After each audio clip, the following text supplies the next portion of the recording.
This is Matt Dabbs with Discipleship.org, and I'm here with Bryan Hurlbutt, Dr. Bryan Hurlbutt, I should say, and he is the lead pastor at Lifeline Community Church in West Jordan, Utah.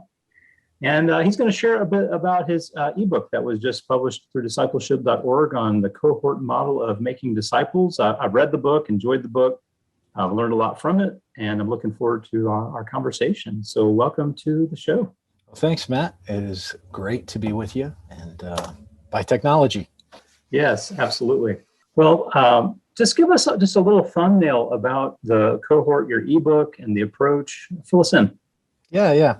Well, I founded, I'd say, a church here, Lifeline Community, 18 years ago, and came to Utah, which Utah's a unusual context in and of itself. Theology tends to be on everybody's brain because of the Latter-day Saint presence and influence.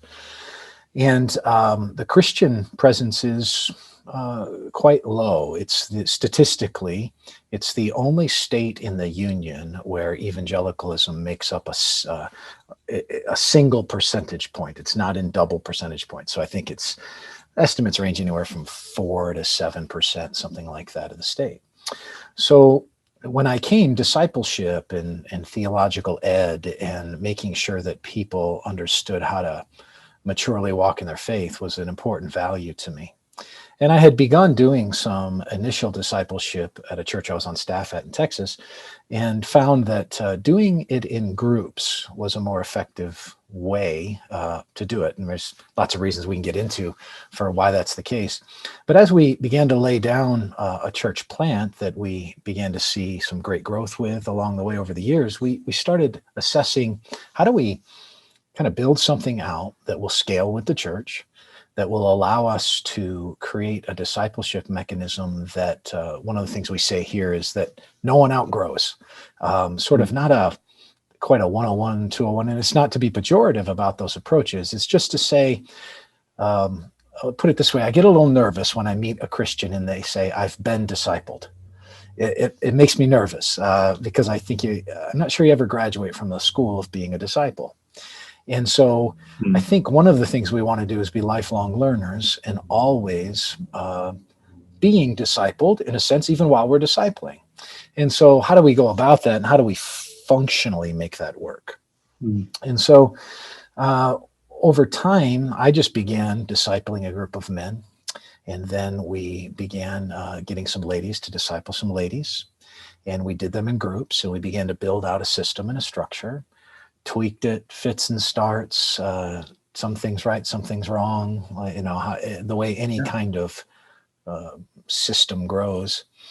And along the way, this cohort model emerged, and we added components over the years. And I had friends who said, man, we would love for you to write something on this. Like, we need some help in being able to press sort of beyond ambiguity and beyond good intentions, into something that is operable in the local church and scalable in the local church. And so that's kind of how Cohort came about. And so the general scope of the book is basically a biblical and theological case for discipleship happening through a cohorted model.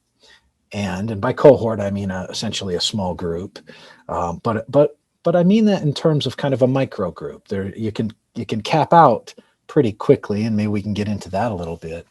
But a group of people who are moving a direction together, but with a particular structure, with particular goals in mind, and with a particular kind of leader. And then that done from the micro to the macro in a way where those groups stay on a larger missional task with the whole church. So that's what cohort discipleship attempts to do.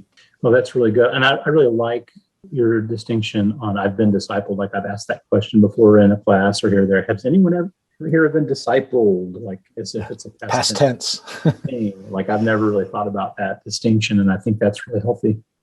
Yeah, I think it's vital. I personally, and our staff, with our pastoral staff and our elders, we try to model that. Have we ever come to a place where we would say, yeah, it's kind of past tense. Now we're ready to pour out. Well, we're ready to pour out, but we're ready to pour out because we are constantly accessing the ultimate reservoir of Scripture and the Lord Himself. It's so good. So it sounds like you can't necessarily acknowledge this because of the way I'm going to go with this, but it sounds like there's a lot of humility within that. The moment you say yes, there is. I pride myself in my humility. That's the problem with a lot Yeah. certain approaches. Not a lot of approaches is the abusive nature of saying, well, this group's arrived and now they're going to hierarchically disciple this guy, like all this kind of stuff. There has to be some leadership in that, but that can certainly be abused when you don't see yourself as a learner anymore. Oh yeah. I mean, I think in that, one of the things that has to be embraced in a cohorted model in particular, that in some ways is a little distinct from an individual model, there's a kind of cross-pollination that is availed, that happens when you're sitting down with maybe one facilitator or a discipler, and they're sitting down with 4 or 5 people. Because you're setting for example, if you're studying a text, let's say, and you're sitting that in front of you and you're discussing it and so forth, as you do so, some great insights emerge. Sometimes some hokey insights emerge. Sometimes there's correction. Sometimes there's kinds of unique application that emerges. And so I think it tends to make you avail yourself to either be teachable, or honestly, I think it's going to wear you out. Yeah, absolutely. So one of the things that you said early in the book was you talked about how organic approaches have some shortcomings, and that's a really popular word. And maybe it's less popular than it was maybe 10 years ago. I'm not exactly sure about that, but you do still hear that a lot. Like, we just need to be organic, or we just need to follow the Spirit's lead, and God's just going to take care of it. I heard a friend of mine the other day called it Magic Jesus, or something like that. It's like, well, can you talk a little bit about the pitfall of the organic? Yeah, I get the heart behind it, right? The heart behind it is sort of this. Well, I say this in the book. Evangelicals are really, really great at overreacting. So if something gets abused, we tend to define it by the non-use of it, right? So, I always use the illustration, just because if my neighbor kills a man with a shovel, it doesn't mean I can't use a shovel to dig a hole. But evangelicals tend to do that theologically. They tend to do that philosophically, and we do it sometimes politically. We just tend to be polarized, swinging back and forth. And I think in this area, sometimes we do that. We're nervous about giving into programmatic language because it feels stale and static. And it feels like, because we've all been a part of churches or know of churches where you got a program going, it's dying, it's ineffective, but somebody has fallen in love with it, or a group of people have. And, the truth be known, we should have put a bullet in it long ago, but we don't. And so the reaction then is, well, if something's going to be authentic, it must come naturally. And I think that's the real fly in the ointment. I share the story in a book of a good friend of mine, great guy. We were out on the golf course, and we were talking church shop. And I said, so what do you guys do for discipleship? And he said, well, we have small groups, and it just kind of happens in our small groups. And I didn't offer any correction or anything. I just played my round of golf. But I thought to myself, well, it doesn't really just happen. It doesn't mean they're not making disciples. In fact, I think they are. But it wouldn't happen just because. It would happen because we actually tried to attend to it. And I think the myth is that in intentionally laying out a structure to attend to it, that somehow it lacks authenticity. Mm-hmm. And I don't think that's the case. So I think part of that has to do with the fact that we have to ask some even theological questions. So because of the fall, is there a natural entropy? Is there a natural sort of slowing down? Am I actually in life necessarily every day when I wake up sort of going uphill? And if I take my foot off the gas, I don't coast in neutral, I actually go backwards. And I think that's the case. So as a result, I have to happen to life in a sense, non-organically, because if I happen to it organically, I think the proof is in the pudding. I know what happens.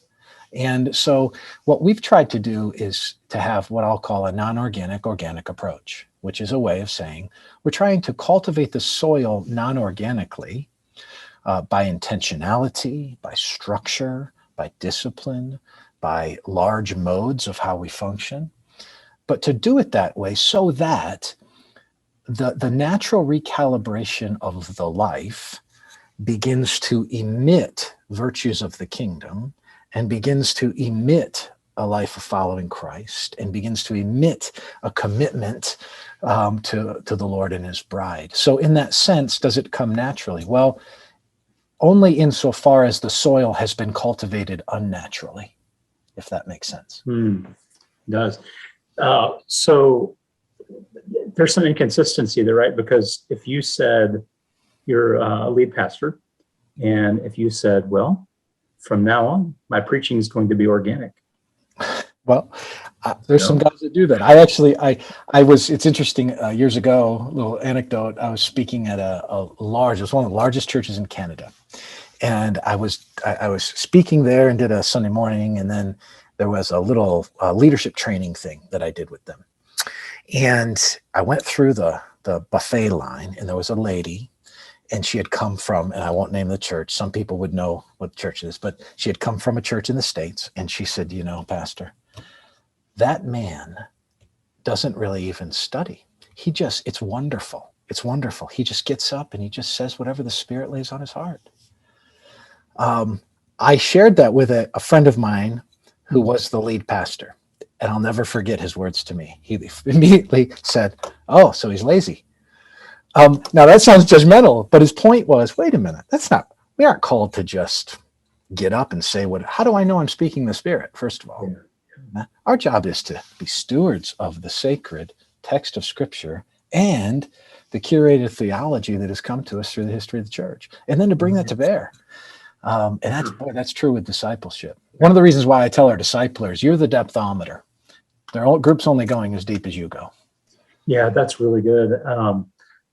I have a friend who says that, he says, I double space my notes to give the Holy Spirit room, when I'm up there speaking, or, the margin of your page or something. It's kind of like, I have to realize that, yeah, I'm prepared. Sure. I'm structured. I have an approach. Like, I have a way of executing this, but I'm also leaving room for God to move and to direct what I'm going to say somewhere else if it needs to be. Right? It's both and. It's both and. Yeah. Well, define a cohort for us. Yeah. So in the book, I'll give you the technical definition of the book. I call it a group of people of the same gender meeting regularly within a particular structure for the purpose of holistic growth as a disciple or as a follower of Jesus. So what does all that mean? Well, immediately something will probably stand out to people. They'll say, hey, wait a minute, of the same gender. And I will make a strong plug about this. I have a pretty strong conviction in this area. I think one of the things we're dealing with in our culture right now is actually the denuding of and the obfuscation of gender. And that's a pretty big problem.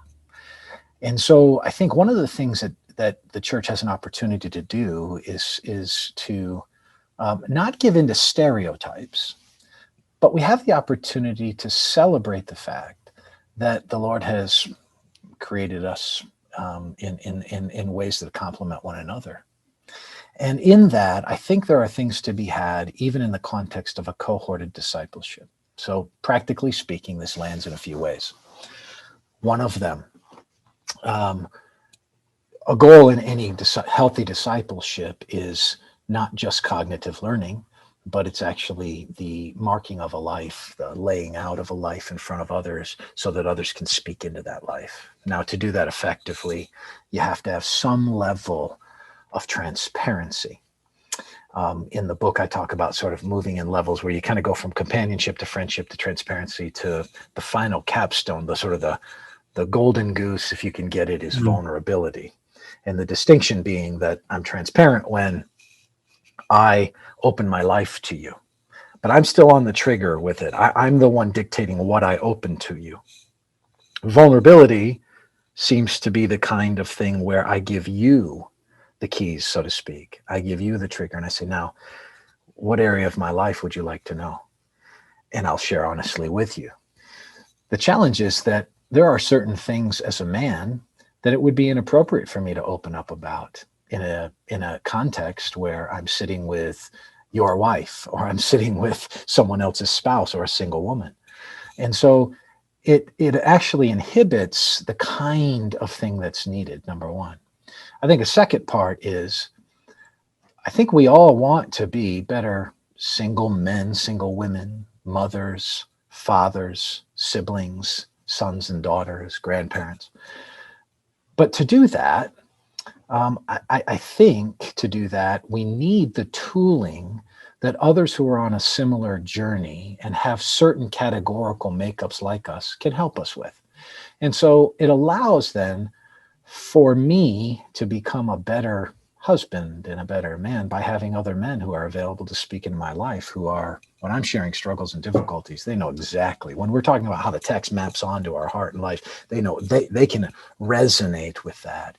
So it's gendered, but as a gendered group, it's meeting regularly in a particular structure, and that structure entails some pieces. What pieces does it entail? Well, invariably at Lifeline, someone will come to our church. They may have come from a church that does small groups, which is great. They may have come from a church where discipleship has sort of maybe been kind of had an equivalence with Bible study, things like that. And they'll say, so your discipleship groups, are they're Bible studies? And I'll say, well, no, but they have Bible study. They'll say, oh, so they're a prayer group. And I'll say, well, no, but they have prayer. Oh, it's an accountability group. No, but they have accountability. Oh, you guys, it's a fellowship group. Well, no, but they do fellowship. Oh, you guys serve together. Well, yeah, but it's not a service group. So they're thinking in terms of functions, where cohort is concerned with a kind of mode of operation that brings together all of these functions, because they're all part of forming the self, right? They're all part of forming the self as it's Godward and God-oriented. And so within that particular structure, we have all of those. And those things are happening in a kind of dynamic way, but a way that's non-organic, a way that has some relative structure, but some fluidity. And as the definition says, for the purpose of holistic growth. So the holistic growth is, and maybe we can talk about this, but the holistic growth in part is fed by a particular curricular approach that we have. And that's your buckets. Yes, yeah. And so that curricular approach is sort of these four curricular pieces, constructs, if you will, but a bucket of the life of the mind. In other words, we want to be people with a proper worldview that are happening to our lives in ways that we're understanding worldview, we're understanding what's going on around us, we're engaging in that. And so one of the things that we never apologize for is, oh, Pastor, I had to read that chapter twice to kind of really understand it. Well, good. That's okay. Most good ideas, you got to read about a lot more than twice to get them. And so we press people a little bit that way, stretch them a little bit. Then there's a life in the spirit, but this idea of spiritual formation. How do my inner man, someone's inner woman, like, how is that getting formed? How are those virtues being called? You know, whether you want to call that spiritual formation or what you want to call it, but the idea is this inner life being formed. So we read stuff that really gets to the soul level and gets us thinking and talking about it. And then we'll study a book of the Bible. And sometimes we write studies ourselves. Sometimes we use other ones. And then we have we call it life in service. So it's a life of the mind, a life in spirit, life in the word, and life in service. And the life in service is where those cohorted groups are serving within vetted opportunities that the church has said, yeah, this is a good ministry to partner with, or a good local organization that might be humanitarian to partner with. But it's typically outside the church. The idea is more outreach focused. And so maybe you have a local rescue mission. Well, your group goes down and we say 4 weeks a year, we want you to serve. And so you serve, the idea is you serve in that same ministry as a group for 4 years. Now there's a premise underneath that. And the premise is that community doesn't give birth to mission, but mission gives birth to community. Something I learned in planting a church. The more that we were doing stuff together, the more we were knit together. But the more I told them we ought to do stuff when we were together, the harder I was pushing a rope. So he said to get out and do it. And then all of a sudden, wait a minute, remember, and you think about that. That's the way we are, right? Like we remember the stuff we did with people and we tell stories about it. And so, yeah, so there's those 4 buckets for curriculum. And then when we do that curriculum, we lay it out, and sometimes we're specific. Sometimes we give options. I might lay 3, 4 studies out and say, hey, here's our life of the mind for this year. And just choose what do you guys want to do in your group, And so we're giving them, that way there's sort of this bigger mission. Sometimes there's themes each year. We're heading a direction, and in those themes, maybe we have 3 or 4 options, and they can choose, own it as a group, and get on schedule and go through it. So who lays that out? Is that an individual cohort leader laying that out, or is that from a higher order? There's 2 parts to it. So the first part is there's kind of the higher part in the sense that I actually and everybody may conceive of this differently, and depending on the size of the church, so forth. We have 5 full-time pastors, but I've just, as I've released other things, I really see my role as the chief theologian of the church. And so I want to steward that. I've elected to do that. So I hold on to that. But what I do every year is I'll vet studies, and I'll put together what the broad scope of that curriculum is. Then I give that to our disciplers. And those disciplers then will take that and they'll put together their own schedule for their own group, however it maps on to where they're at in life. But that curriculum, usually, if you take all 4 buckets, it's probably going to be anywhere from 36 to 41, 42 weeks a year, something like that. So it allows them time for taking off here. There are groups that take off a month in the summer or Christmas time or just miss different ones. And we encourage them to put their own schedule together as a group with what's expected and so forth. And that gets to another part that we could talk about down the road, which is how we equip our disciplers. That's a key part of this, a very important part of this. Yeah. Can you give us maybe just a thumbnail on that? Because I think that would be very important. Sure. So again, I tend to work best when I'm thinking about it in terms of both sort of rails we want to stay in or kind of receptacles that we want to hit.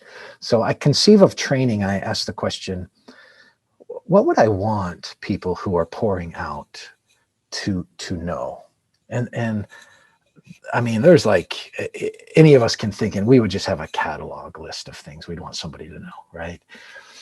So how do we organize that anyway? So I think of it again in sort of categories. I think in terms of missional development. That is, what do I want a discipler to know about how to mobilize people, how to engage people in culture, how to engage, because how are they helping a parent their child? How are they doing so many things? A second would be, I call it personal development. There's a part where any training is about the discipler. That group, if the character of that discipler is not healthy, that group is going to go south fast. And I've seen it happen, unfortunately. So personal development's a part of it. So missional development, personal development. Then there's kind of a set of skills. I mean, like, are you a good listener? Do you know how to lead a discipleship group? What are the principles of doing that? Some basic things, right? Sometimes basics of, when are you over your head? When do you need to refer to a counselor or a pastor? Those kinds of things. Yeah. How do you keep confidence? All these things. So skill development. And then the final one is theological development. How do we build our own reservoir in regard to things? So I look at those 4 things, and then several times a year, we started off and we did it monthly, and then basically now we do it throughout the school year. We take off the summer. And once a month, this is what we do, once a month, 6 a.m. and 6:30 p.m. on a Friday once a month, we offer 2 trainings. They're the same. We record them, we video them, we put them on our website, available to people. But those trainings are my opportunity to fill the reservoir. So I look at it through those 4 things and I say, what do I want them to fill them up with? So we might look at culture, and I've done everything from how can you be as practical as being a good listener, to things that are as challenging as do we understand a theology of gender? What is that? to understand the nature of human sexuality given our present cultural context. How do we interface in truth and love, and what's that look like? And so sometimes we're general. We may talk about a general theological, maybe an overview of Christology. And other times we may talk about a particular skill set about discipling. Sometimes I'll have somebody else teach that might have a given, idea and something real skillfully. But I use it as my time to say, how can I fill these individuals up? And then it also gives us another touch point, and that is that we come together and what are issues in your group? Can we pray together about some of those things? Are there questions that you have? I can touch base on logistics and curriculum and basic announcements and just things that keep us tracking. But it allows me as a shepherd to make sure that I have my pulse on those groups as they're meeting. Yes. And as we grow, there's a lot of groups going on all over throughout the week, all over our area. So it's just a touch point in that way. So what do you think makes a cohort effective? What are the aspects of like well-running, efficient, effective cohorts that you've seen? Yeah, well, I think there's a few things. And I think in the book, I talk about these like 3 S's. I think is probably a good way to think about it. But the first one is, in a general part, is cohorts have a unique ability to shape. And there's a lot of reasons for that. One is, to use a $1,000 word, they're polyphonic, meaning there's lots of voices, and there's disparate voices. One of the things we do not do is we do not look and say, well, let's get in terms of adult ministry now, let's have a cohort group for people in their early 20s. Let's have a cohort group for people who are young fathers. Let's have one for people who are senior citizens, or, these kind of things. And there's real reasons for that. One is that there's a theological conviction that the church is best when it's multi-generational, and that people need to see boulders upstream, and sometimes people need the vitality and vigor of boulders downstream that are fresher voices. And that we tend to do that best when we are and this is going back to our original earlier discussion, we do that best when we're non-organic. One of my pet peeves with the church is that we have conceded community to basically be affinity groups. So, someone comes to a church and they don't have a group of, left-handed divorcees who grew up in Montana and who like to hike, and now they got to go find a church that's got that group. We've so parceled it down that, and then when we connect with those people, we think that's the nature of Christian fellowship. We enjoy hiking. Well, that's great that you enjoy hiking, but that's not the nature of Christian fellowship. Christian fellowship is actually when I'm with people who are actually not like me, and I have to learn to love them. Mm-hmm. I have to learn to engage them. I have to see what's great about them that I could adopt, and I have to see how they mirror me in ways that I don't like and I need to change. And so those things are what real community is about. So real community is not organic, first of all, and that's a key piece. So with that, we model that with our groups. It's not that we're looking to put people who are opposites together, but what we're doing is we're not really concerned about that. Now, there are factors that come into play. There are things that we want to think about because there are unique personalities and dynamics that are not healthy in a group, right? It wouldn't be healthy to have a son-in-law and a father-in-law probably in the same group. Is that guy really going to open up about his struggles in his marriage when his wife's father is there? Probably not, right? So, yeah, we got to be wise about that. But at the same time, we're not looking for where we map on with our affinities or our likes or things like that. And we bring those groups together in that way because they're shaping, they're polyphonic. So that's one piece of shaping. But then the curriculum comes along. Yeah, please. So polyphonic. And within that, do you all assign groups to leaders, or do they find their people? What does that look like? Yeah, so we have it centralized, but often it's a little of both, but it always comes back to the central point. So there's a bottleneck. Okay. And the bottleneck is like someone may say, hey, I met somebody in the church talking about discipleship. They're interested. And our tagline is always, well, have them email X, have them connect here. So they connect there. Then we look at the groups and we kind of say, okay, yeah, that's a good fit for them, or that's not a good fit, or because the groups meet in different times too, it allows us then to mitigate. And what that also mitigates is there are certain dangers, things to be careful of, and one of them is the group hopper. The group hopper is somebody you want to like, okay, I didn't, because it's affinity. I didn't connect with this group. I better go. Well, why didn't you connect? And maybe that's actually part of why you need to stay. Right. You know? It's like Jesus 12, right? You Yeah. look at that crew, you're like, man, he really picked them. I mean, they really had to figure out how to get along, you know? Well, and I'm not sure they would have picked each other. They So, know. So you got shaping is one piece. And then another thing that makes it effective, and this is a real key for the larger church, and this would be, if I were trying to be a salesman on this, this is where I would really lead with a fellow pastor. As your church grows, shepherding can become overwhelming. This is without doubt probably the largest benefit we've seen with this, is it really helps shepherding. So here's what I mean. Invariably in these groups, there's quite a bit of intimacy that's formed. Out of that intimacy, then, life is surfaced. And because life is surfaced, people get invested with one another. No one stays in a church because they know everyone. People stay in a church because they're connected to 3 to 6 people usually, right? Well, that group ends up probably becoming a core piece of that identity. Now, as it's a core piece of that identity, Sally is having surgery. And so invariably the church might go, well, we got to get Sally some meals. She cooks for her family. And how do we bless the family and so forth?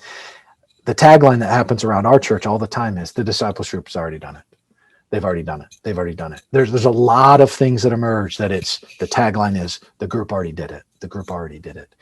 Because the community is being formed as a microcosm of the macrocosm. And we're teaching them how to shepherd one another, how to care for one another. So shepherding, shaping, shepherding. And then the final one is you always want to build, and so you can have seminars on leadership pipelines, right? But cohorted model discipleship becomes its own leadership pipeline. You're pouring theologically in, you're curricularly doing things often that are deeper than what you could do in leadership seminars and one-offs and things like that. And so you're also learning about people. You learn about their character in a cohort. So when somebody says this person's getting ready to be able to step into leadership in a cohort, the chances are good that character's been pretty vetted over a number of months or even years. So that leader sees people in there who have the potential, and then they invite them to the training, or they bounce that. Okay. So they'll say, hey, or we'll say to them, hey, this year, make sure you're looking out. By the time we get to August, I hope you're inviting somebody to training, because we want to keep developing leaders. So then there's ways to spin off groups. Groups can, and you can do it in a variety of ways, and it really depends. You got to kind of read the room. But you can take the group and split it. And so you've raised up a leader, and now they take some. You might, the easiest way we found is that you raise up a leader, and then that more mature person that's been leading that group, that's not quite as green at leadership as this new leader will be. The new leader, if they have some good standing within the group, they take the existing group, and the new leader goes to lead a new group now, because it's sort of been curated. But again, you read the room, because maybe there isn't quite the regard that you need, and so that person needs to go out and start their own group. And so then we get them, and as we have people come to the church, or people that are in the church that want to step into discipleship, then we have that bottleneck, and we feed them out into those groups, and we begin to develop new groups along the way. Yeah, that's really good. Okay. Yeah, those were some of the questions that I had. You just like walked right through all the answers to all my follow-up questions. That's really helpful, because I'm sitting here thinking, okay, so I'm a leader and I've invited someone who has potential to a leadership training, but there's no obligation that they're going to lead a group until Correct. What? Because they've just been invited, but y'all haven't agreed to that. So right. how do you get them to cross that line? Well, in a way that vets itself. Okay. Do they see this? Do they see this as a sort of a 101, 201 through? I graduate from the hoop and now I'm in. And it's not to make it rigorous, but it is to say there's a lot that goes into deciding whether somebody is ready to handle the word with a group of people. Teachers will be judged more strictly, and that's true of every discipler. So therefore, we want that to be a vetted dynamic. Now, we're not trying to be stingy with that. We're not trying to be controlling with that. We're trying to be protective of both the people and the individual, that we don't foist too much on their shoulders. And so to do that, there is no guarantee, but it is a come to this. This is the first step. And we'd love to get you involved and then kind of see where this goes. And as opportunity emerges, then we're hopeful to pass things off to you, but there's no set timeline. Okay. So some people, it's going to be, well, they're not quite there yet. So then maybe they come to the following training like a month or two later. They just kind of keep tracking along and learning. Yeah, we have people come and we say, hey, come to the training for a few months. Okay. And we usually, it's not just one training because there's multiple, and they're staying in that group, and then we're doing things along the way, right? So, for example, person A is leading this group. Person B comes, and we go, they're growing like wildfire. They're respected in the group. They'd be great. Well, it's not just come to the training. It's come to the training, and now person A, let them lead this week. You're there. Let them lead. Let's see how it goes. Give them some feedback, right? And then, oh wait. I'm going to be gone on. So I do this with my group. I have a group that I still lead myself. It's a group we meet Wednesday mornings at 8. So that group, I put out a schedule, and because of speaking some places or travel or anything like that, I might say, okay, well, I know I'm going to be gone these days. We're going to keep marching forward. And George, you're leading on the 8th, and so you're leading 2 months from now, and it's helping them begin a process of taking ownership. Yeah. So if you had someone who came to the church, and I don't want to get too far in the weeds, but I'm just wondering, like, they come and they're like, yeah, I've been a part of a lot of churches. I've led a lot of groups. So like, you're still like, well, you haven't been vetted. You haven't been in our way of doing things, right? Like, you kind of get them through some training or get them in a group for a while, or what do you ever run across that? The person who's like, yeah, I'm the expert. Yeah, I think there's 3 pieces, right? And it's like 3 pieces, and I think I'd kind of maybe adopt it a little bit from there's a book called Sticky Teams that Larry Osborne wrote, and I liked something he said in there, and we utilize this a bit here in leadership, and it plays out in this a little bit, and that is that usually you've got to have a theological matchup, you've got to have a philosophical matchup. And then when it comes to leadership teams, and this doesn't quite play out this way in discipleship, but there's a little bit of chemistry. Like, can we work together here? Well, as you broaden out, the chemistry thing on discipleship can kind of wane a little bit, but the philosophical part is a big piece. So when somebody comes in, they might say, well, I've been discipling in this church, and I taught Bible study in this church, or so forth. And we say, that's great. Well, you gotta learn Lifeline a little bit. You got to become a lifeliner, is what we say. You got to become a lifeliner. How do I do that? Well, you got to kind of bake in the place for a little bit. You got to kind of get to know us. You got to get in the mechanism. So I can think of a guy we had come from another church. He had been an elder in that church. He is one of our most spiritually mature saints. He's a wonderful man. He came and he got in a group, and he stayed in a group, and he was in a group for probably close to a year. Well, eventually we had a need. He was ready in terms of his relational capacity, his chemistry, his EQ and IQ, his theological quotient. They were all there. But he needed to know what we're trying to accomplish. Mm-hmm. And so that time also, again, goes back to the humility piece. I've always taken the approach of beware the person that comes to you on Sunday morning and it's their first visit and they're telling you about how they're ready to lead in your church. I'm immediately like, okay,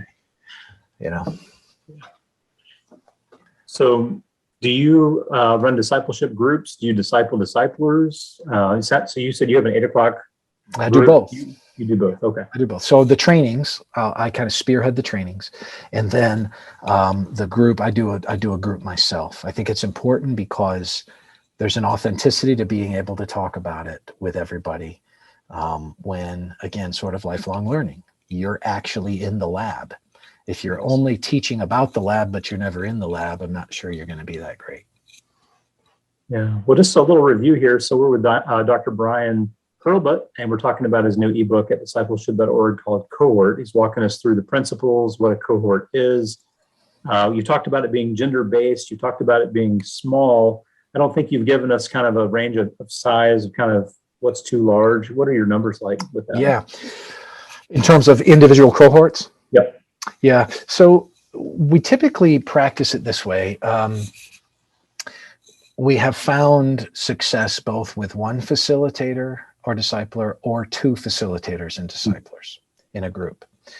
I don't have a great explanation for this, but one of the things we found as we have just tended towards, our ladies have tended towards gravitating toward two disciplers in a group, not exclusively, but they have more of those groups than our men's groups do.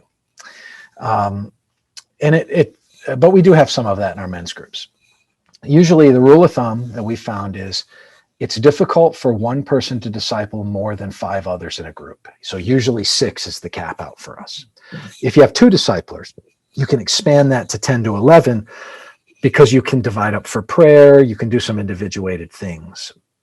But the reason why 1 on 5 is sort of a cap is that it just becomes difficult for everybody to be heard, everybody to connect, everybody to feel valued, and you'll always have people who will dominate, and you'll always have people who will be recessive in the group.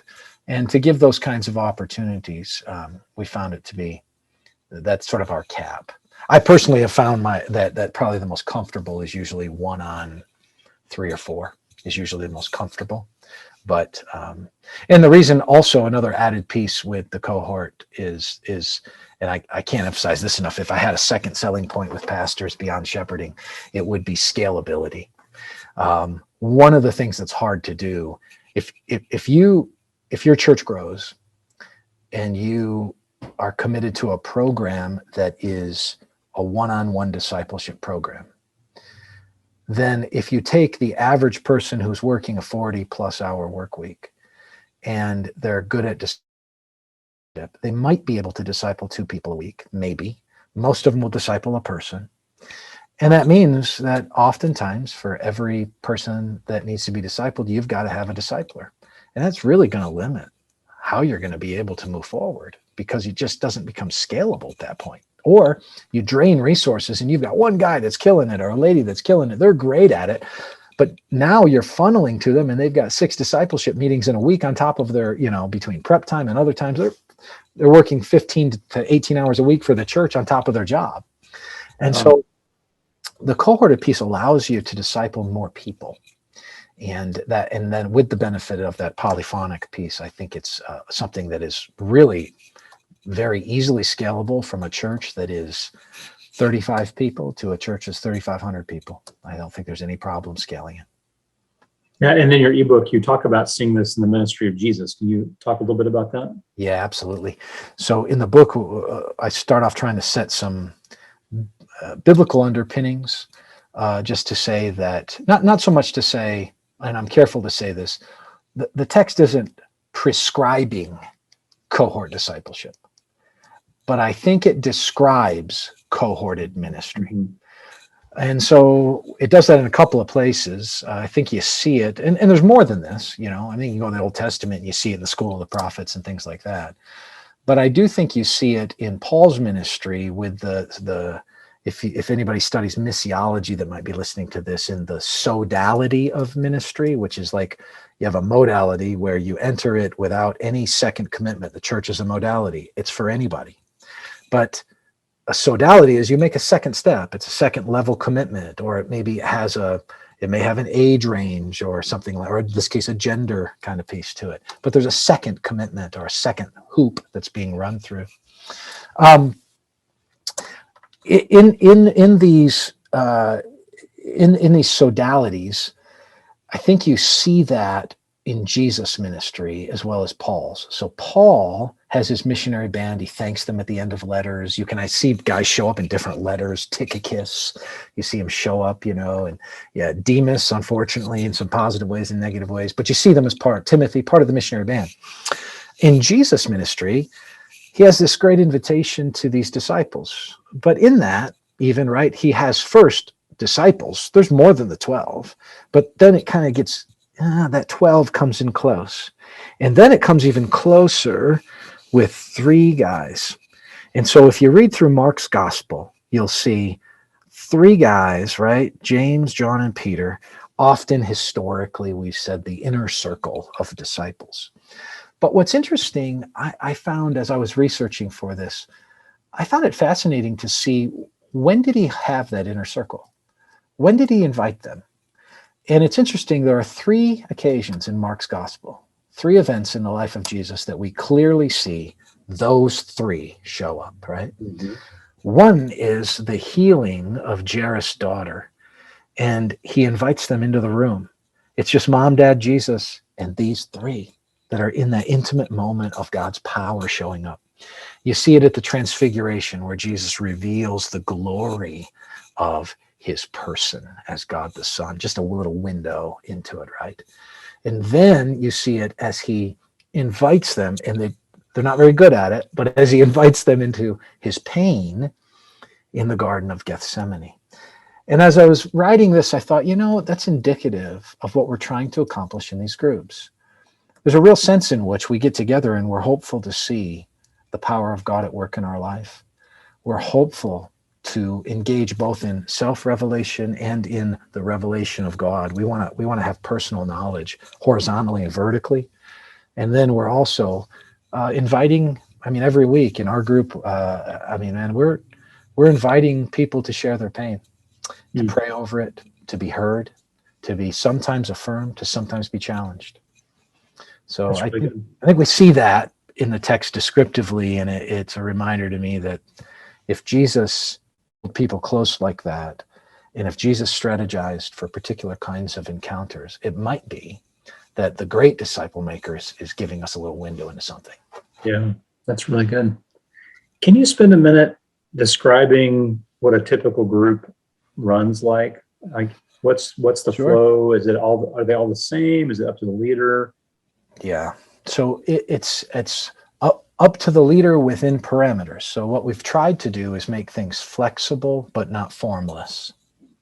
Flexible but not formless. So a group will have those components I mentioned: have accountability, prayer, study of some kind, fellowship, maybe kinds of service, things like that. Right?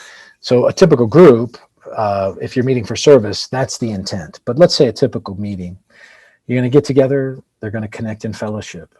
Every group does it differently, in different order, but in some way they're touching meaningful relationships. So I'll give you a window into my group.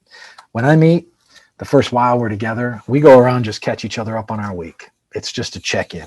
How you doing this week?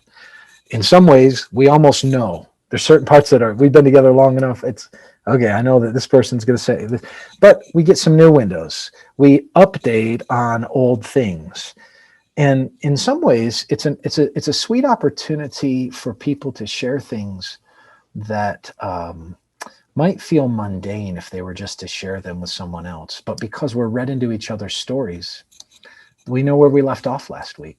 We know what the last parenting challenge was that they're really struggling with. And so how's that going this week? And so we check in. We got to go around and do that. Oftentimes then we'll spend a little time getting into the study, and we work through that study. We'll spend time together in prayer. Sometimes we'll ask each other an accountability question or two. We've used some different tools to do that, just to voice some things or to ask random questions. Sometimes we'll invite the group members to ask each other a question or what have you. But those kinds of things happen.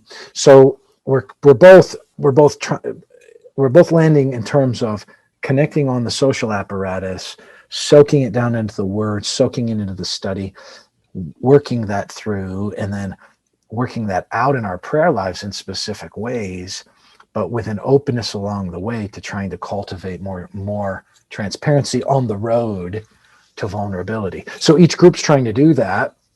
And as the groups try to do that, they're approaching it differently. So one of the things we tell them in the flexible but not formless is, let's say that somebody comes in and the group is meeting, and one of the lady's sisters just died.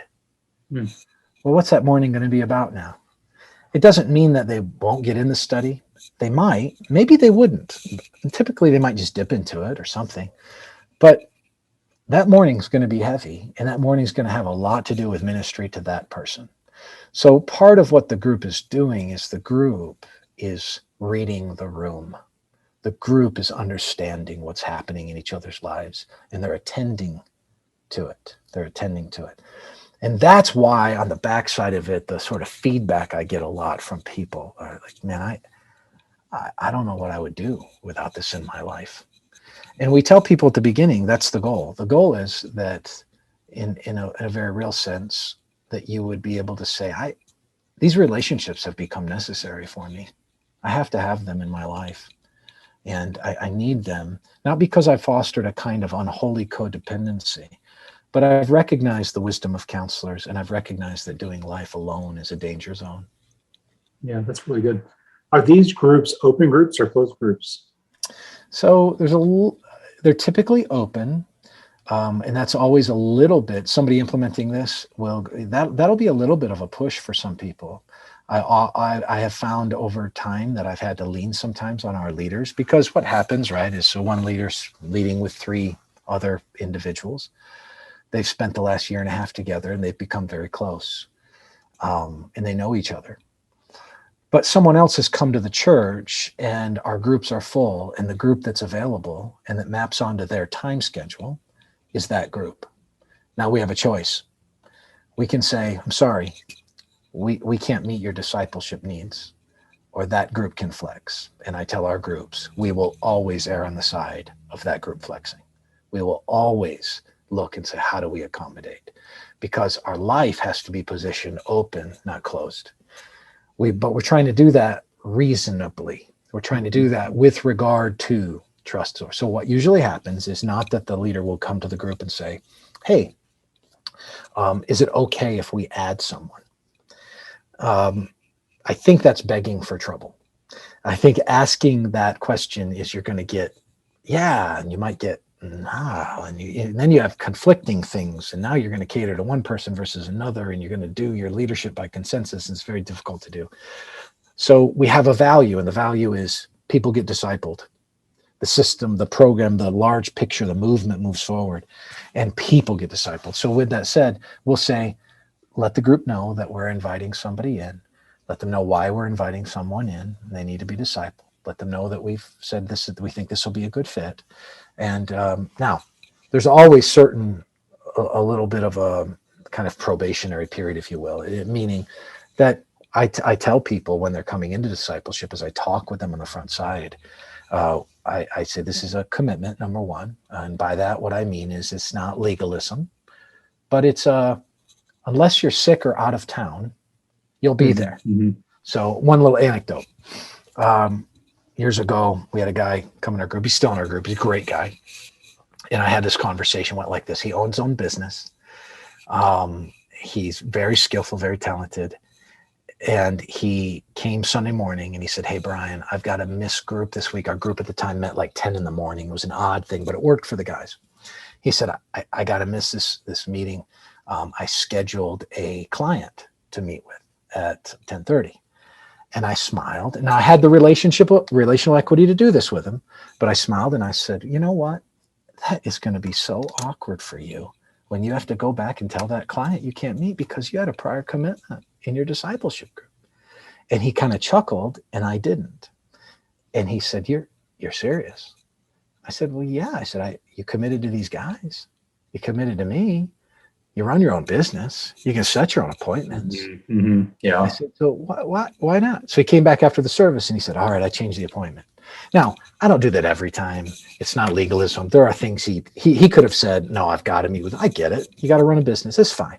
But the point is that it's not the kind of thing that you don't treat like an appointment. You treat it like an appointment. And so we invite people into that to sort of take the weight of that piece seriously. And that helps the culture of the group. Yeah, let me throw a few questions at you. So is there a covenant?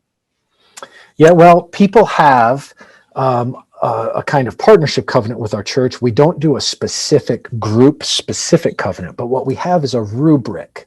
So there's a sort of charted rubric that we say, here are the things you need to know before you say yes to this. And some of these commitment pieces are in there, the necessity of preparation, the necessity of participation. So instead of a covenant, we create a sort of list of expectations with that. Okay. Yep. And you said that these groups meet sometimes for years. Is there an end date, expiration date on these things? No. Or going forever? One of our philosophies is that discipleship is perpetual. And so it might be that group meets. It might be that the group, people, job changes and they shift a group. That's a little different than the group hopper. Sometimes the hopper is the one who is dissatisfied, so they find another. That's different than somebody who comes and, oh, my shift changed at work and I can't meet anymore. Well, of course, we're going to find you another group, Gotcha. So there's things that happen in the life of that, but there's not a graduation. Because the curricular structure is not a kind of hooped piece. It's not a 101, 201. It's not a upscaled of maturity sort of a thing. It's when I put the curriculum out, one of the things I'm trying to do as well is be sensitive to the fact that we may have a piece in the life of the mind that is real deep. We might have a piece that's sort of middling, and we might have a piece that's maybe a little more beginner oriented. That individual can assess their group. They know their group better than I do. And they can look at that group or talk with that group and say, here are options. Is there something that really grabs you guys here where you're at right now? Okay. So is the church the front door to the groups, or do the groups serve as a front door to new people? The church is a front door to the groups. So our model, but you could map it on different ways. Our model tends to follow kind of a simple church model. So there's sort of a gather, a grow, and a go component. And in this grow, we're trying to get people from gathering Sunday into that. Because what we've done is we've opted for cohorted discipleship. We don't do small groups. We've opted for cohorted discipleship as the spine of our church, as that which we do community in and out of. Relationships get developed out of it. So people get together as couples, but they're getting together as couples because of cohorted group connections and things like that. And then they go that direction, and out of that then comes that sourcing piece for further ministry and so forth. So it's a second commitment. I recently had a guy come and at the door, they visited the church. He's on his way out. He said, I heard about your discipleship stuff. And he said, if we ended up in a different church in the Valley, could we come and be a part of one of the groups here? Which is always a kind of interesting question. And there's some people listening might feel differently. There's certain ecclesiology that bumps into this a little bit and so forth like that. And I just said, we actually, the groups are really for people who have kind of decided that this is their community of where they want to function. And that has to do with, I'm intentionally orchestrating the curriculum for the broader mission of our local Lifeline community in this church. So one of the reasons why I wanted to get this out there is that it allows you, Matt, in Alabama, you can take this and go, now, this is just a sketch. Well, how would I fill it all with where I want to see my church go in my demographic with the people God's given me?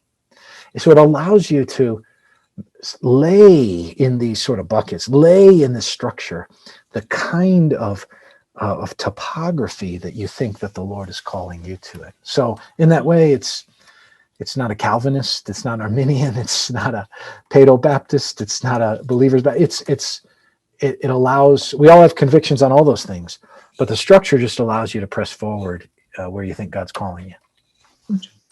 Well, let's wrap up with talking about resources. So there's the ebook. If somebody wants to download that, it just released 2 days ago, and I checked about 24 hours in, it had about 700 downloads on it, which is great. And I've read it. I think people will be tremendously blessed by reading it. And I hope if you all have not downloaded that, if you're listening to this on the podcast or watching this, that you'll go to Discipleship.org, go down to the ebook section and look for Cohort and click that and download it. Share it with a friend, send a link to a friend and let them know about it, because it really is a very practical and very theologically grounded book, biblically grounded book. I really appreciated that as well. So you mentioned a minute ago that on your church website, there maybe are some resources, or like some of the training is an open video resource or something like that? Some of them are, some of them aren't. But if they go to our media page, lifelinecommunity.com, and then just go to the media page, and they'll see leadership training. And there are training stuff. Now, it's, some of that's going to be, it's videoed, but obviously it's specific to our leadership and our situation and those kinds of things. But it gives a certain sense of what we're trying to accomplish in that way for sure. And so that's available there on our webpage. So that's lifelinecommunity.com. lifelinecommunity.com. lifelinecommunity.com. Okay. We'll go to If media. anybody wanted to email me and had questions about implementation, I do some consult work. I sometimes train church planters in this, or with other churches that are trying to get something going and just wanting to maybe meet with their leadership by Zoom or just connect with them and talk about it. They could email me. It's Bryan, Bryan, at lifelinecommunity.com. And you might be able to put that up somewhere. But that would be an email that they could reach me at. And then we have all our media on our webpage. Okay. Well, I really appreciate you being open-handed with this. That's such a good, mature, healthy thing to do. It means a lot. Of course. And so we appreciate you, your heart, your experience, and that God's put this on your heart. You're very organized, strategic, biblically founded. I mean, there's so much good to this, and I just want to say thank you for that.